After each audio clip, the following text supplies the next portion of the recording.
What is up, YouTube? Today I'm coming back at you with another video, and today's video is going to be a little bit different today.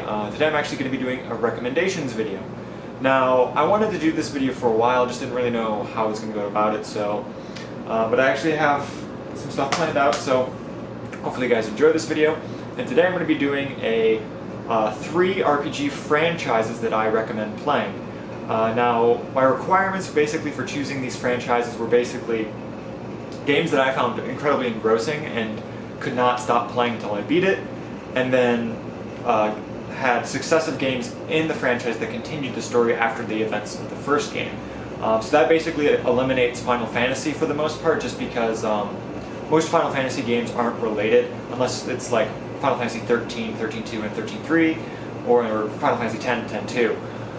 But for the most part, these games all have continuation of events that happened in the previous games. Now, your actions may not be directly correlated, whereas they may be separated in long time gaps, but it takes place within the same world, and the events that happened in that world can carry over to the next game, which is really cool. And that's one of the things that I wanted to do when I was picking out these franchises, just because sometimes when you get engrossed into a game, and you finish it, you're just left wanting more, and you don't really want to play anything else. You just want to play a game exactly like the one you just played. So that's why I picked out these franchises, so you can play, once you beat the first one, you can play another one just like it and continue your story.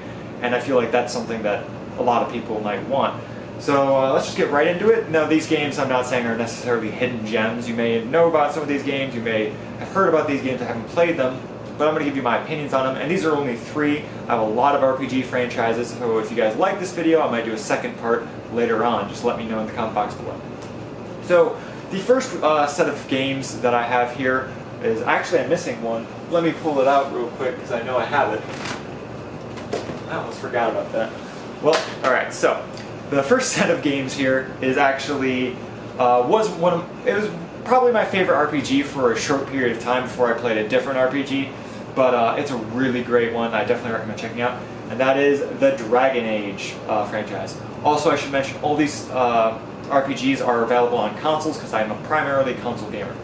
So, the first one in the series, you have Dragon Age Origins, then you have the expansion pack, Dragon Age Origins Awakening, which is a great expansion pack. Then you have Dragon Age 2, and then Dragon Age Inquisition. So, this is your typical fantasy-style RPG.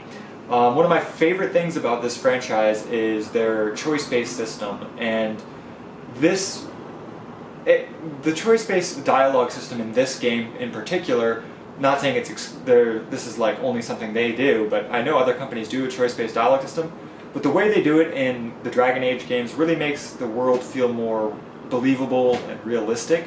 So that's one of the main selling points for this. You have a very believable world, and it really sucks you in easily, just because the way that the dialogue does work, especially in Origins. Origins, in my opinion, is the best one in the franchise. So obviously you'll start with Origins, and Dragon Age Origins is the best in this franchise. It's amazing, and I was so engrossed in this story. There's so much to do. All the side quests are very interesting. They are all really well thought out.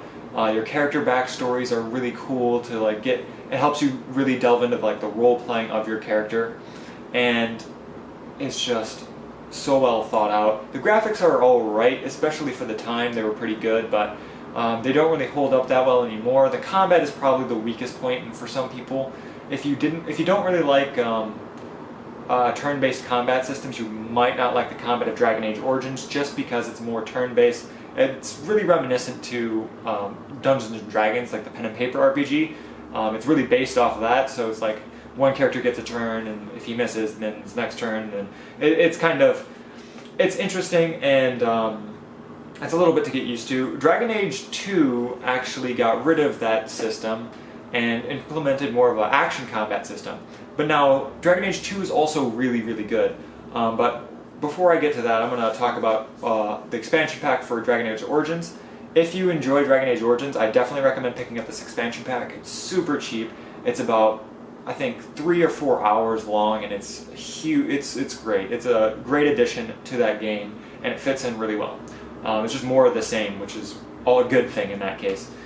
But Dragon Age 2 is a really good game. Now, my issue with Dragon Age 2 is it scaled down the world, but you still had all the benefits of the previous game where the side quests were all very interesting.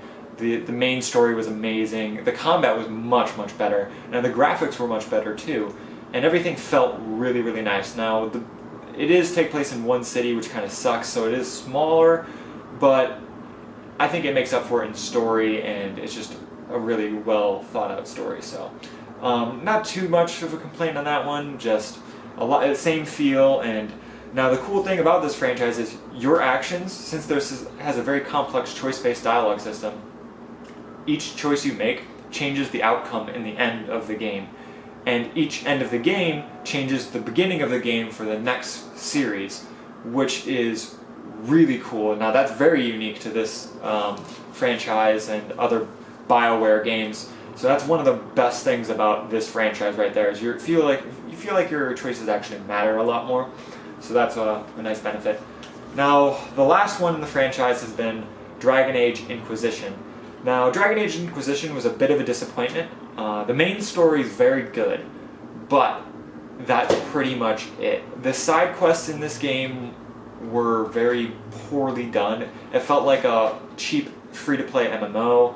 It's just, it didn't really captivate me quite as well. I feel like they spent way too much time on the graphics in the open world, where they should have been spending it on side quests and story.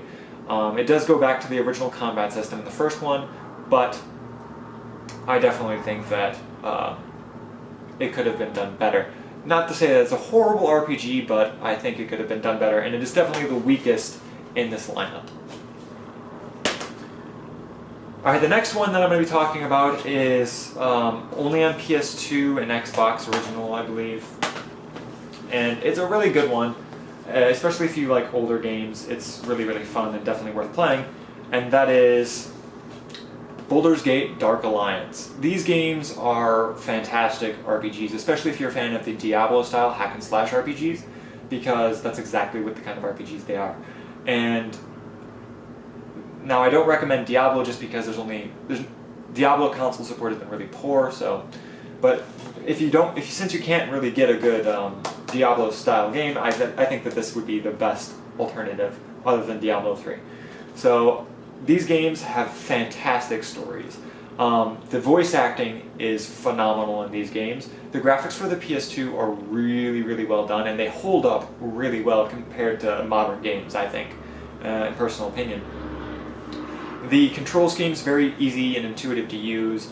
You know, you have a pretty straightforward stat system. It's very, very fleshed out, and very classic RPG elements with stats and classes and stuff like that. My biggest downside to both of these games is the fact that your classes are gender locked and race locked. So, for instance, you can't really be like, you can't really be like a elf warrior. You can't really do that, which is unfortunate, just because I feel like that would have been really cool. But you can only ask for so much in a PS2 era game. But story-wise, they're fantastic. Like I said, the stories are very interesting. They're darker stories. They actually are based on D&D lore, because they are Forgotten Realms games, which is very, very cool. So you actually have that going for it, and all the things that go along with that, and a lot of D&D inspired things. So you have like the Beholders are in these games, and those are really cool bad guys, and all the really cool other aspects of the D&D universe. But other than that, these are great games, definitely worth checking out. You can pick them up fairly cheap, especially for the first one. And now you don't really have the same choice-based system as you do in Dragon Age Origins. Your choices are a little bit more railroaded, whereas you can talk to NPCs and you can make specific dialogue options, but it doesn't really affect the end of the game, and every time you play through it, it's really going to be the same story. Also, there's not a whole lot of side quests in either of these games. It's fairly straightforward. You just play the story, but there's a few like small side quest type deals, but they're not really that big and they're not that interesting. But the main story is really the meat and potatoes of this game, and it's a very good story. And I definitely recommend these games. Now, the last franchise is one of the biggest and most well-known, and it probably is the biggest well-known out of these. and that is the Elder Scrolls games. Now, these games actually are in wrong order, so we should be in front, are fantastic RPGs. I remember the first time I put Morrowind in my PC, because I was a PC gamer back then, when it was new, and I was blown away with the graphics, the world, and the immersion. Everything was amazing about that game. And this franchise is very special. It's got a really, really cool dialogue system where your choices semi-matter in this game. The dialogue system's more in between the two, really, where you can do side quests and you have unique dialogue options for every encounter. And sometimes your choices do affect the story, but not the main story. The main story pretty much is a railroad story, but your side quests, there's a lot of branching options in side quests, where for side quests they can turn out one way or the other, which is really cool. And there's some choices you can make in the games where the main story changes a little bit, but overall the end is the end, and that's pretty much it. But the nice thing about this is the worlds are so vast that it's a first-person game, so it already feels really, really immersive. But the worlds are some of the biggest open-world RPGs that I've ever played. Now, the combat is not the best. They're very clunky combat for all of them, and it hasn't really changed much since Morrowind in terms of combat.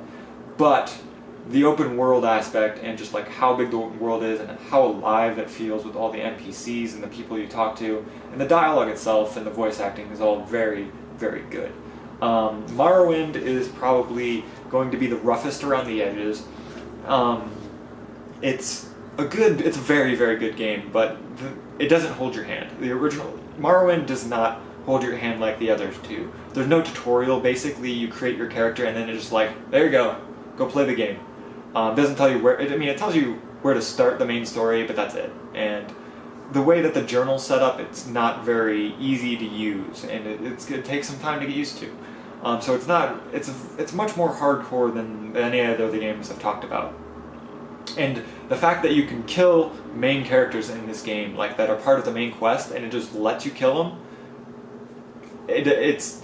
it's one of the things that makes this game very unique. So it's like, you don't like a main character, you can kill him and never do the main story, and you can just do side stories, which there's plenty of those in the game. So it's a very cool system. The graphics are very, very good for all of them. Character models are really the weakest point of the graphics for all these games, but the graphics in the worlds, and when you take into consideration how big and huge these games are, they're very, very good.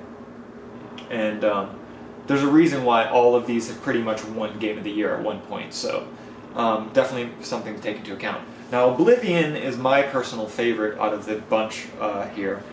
There's also some PC exclusive ones, but I'm not talking about them. I'm only really talking about the console stuff. And Oblivion's my favorite.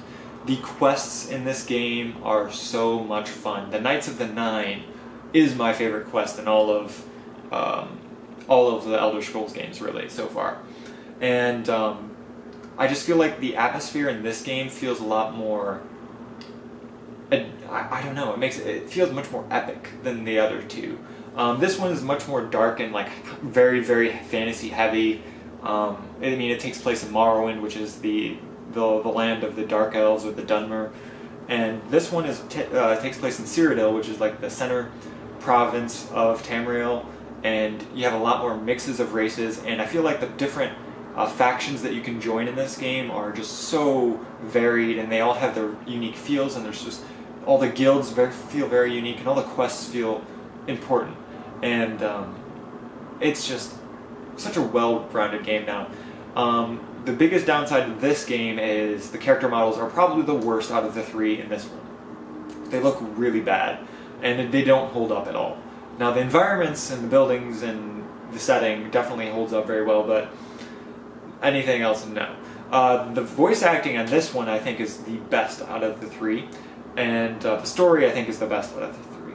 Also, I really like a lot of the things that are in this game are just very cool, and some of the things are rough around the edges, like mounts and like followers.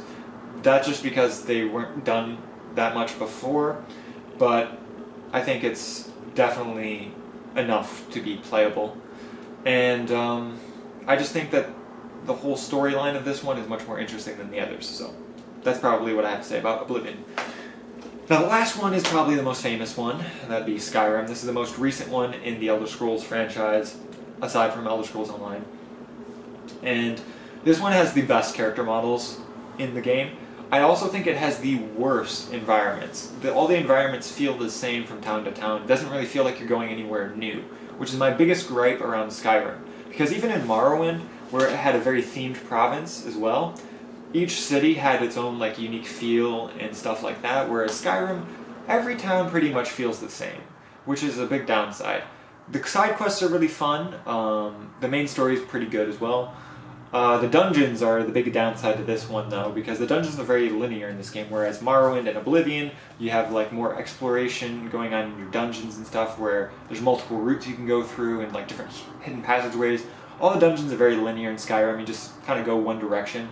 Also, another downside to Skyrim is they kind of strip back the RPG aspects of it, where in Oblivion and Morrowind, you have your standard stat-based system and classes that improve certain stats that make you better at certain things. Skyrim sort of takes the approach of the more you use something, the better you get at it, and you can pretty much multi-class and do whatever you want. Which is not a horrible thing, it's just I think that along with that, they kind of strip back the leveling up system to where you have these like small branching skill trees, but there's not a whole lot you can do within the skill trees, and it just feels all sort of streamlined and a little bit too restrictive to me. But aside from that, the graphics are amazing, the voice acting's decent, and I think it's still a great open world game worth checking out. So those are my three RPG franchises that I recommend highly. They all really are very immersive and they have great worlds to explore, and if you like one game in the franchise, there's more than one to check out within the same storyline, which is really good. I should also mention in the case of the Elder Scrolls, each game takes place hundreds of years apart, so your choices don't really matter quite as much, but the main overarching story kind of affects the next game. So it's like, your small details don't matter, but the big story carries over from one game to another. So like, Morrowind set a couple hundred years before Oblivion, Oblivion set a couple hundred years before Skyrim. So it's kind of, you know, it's not like super important, but that's just something to mention as well. And I'm pretty sure Dark Alliance 2 takes place pretty much directly after Dark Alliance 1. So that's pretty much all I have to say about these franchises. Let me know what your favorite RPG franchises are in the comment box below. If you like this video, let me know and give me some support, and I'll do another one like this because I have tons more RPGs to talk about. And that's all I really have for you guys today. I hope you guys enjoyed the video, and I'll see you guys next time. Peace.